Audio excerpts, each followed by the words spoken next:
પપ્પા આજ ક્યાં જાવ રે તમે? એ આ જઈને કીડિયાનગર શિવ કથા હે ને ઓવે એના દર્શન કરવા જ્યોતિર્લિંગ 12 લિંગ 12 જ્યોતિર્લિંગ કાકા 12 જ્યોતિર્લિંગ મારી આવડી ઉંમરથી 25 વર્ષ થયા હા કા લોધણીમાં કેવાતા કા આપણે બેલાવે કેવાતા કીડિયાનગરમાં અત્યારે રૂબરૂ દર્શન હે મંદિર હા આજ તમે જાવ રે? આ જાવ રહ્યો હિતિયાવી હિતિયાવી તારીખ હા ચોથો મહિનો 2025 આજ તમે બપોર જાવ રે? ઉપર જાય છે 12 વાગ્યાની સમય આ ગાડી લઈને જાવ રે? ગાડી સમય નાથાભાઈ વેણુભાઈ બાયડ ગામ વેણુ છે હા હવે તમને શ્વાસ ચડે તમારો બોડી કાર કે બોડી કાર તા ઘણા રે છોરાજી આવતા આ જાય હા મારો બોડી કાર છે મોટો મોરે મોરા હે તે મોરા આ કરવી એવડે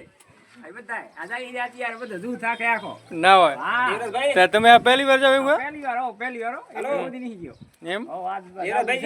દાવ તમે જે હા પ્રિયું નહીં હોય ને ના આવ હાંભળ્યું નહીં કોઈ દી નહીં મને નહીં હાંભળ્યું કા જો હા. 12 ને બદરામણ ભેગો સારું કહેવાય ને જેને સારું કે બહુ સારું કે રજપૂતે બહુ સારું કર્યું છે એમ હા રાઠોડને રંગ છે બાબુજીનો અવતાર છે લક્ષ્મણજીનો એમ હા કા પેલા ઈ થઈ ગયા ને કા આ થઈ ગયા બરોબર તો આજ 500 વર્ષ થયા તમે આભાર માનો એનો આ બરાબર બહુ આભાર માની બરોબર રીંગી ધરાવ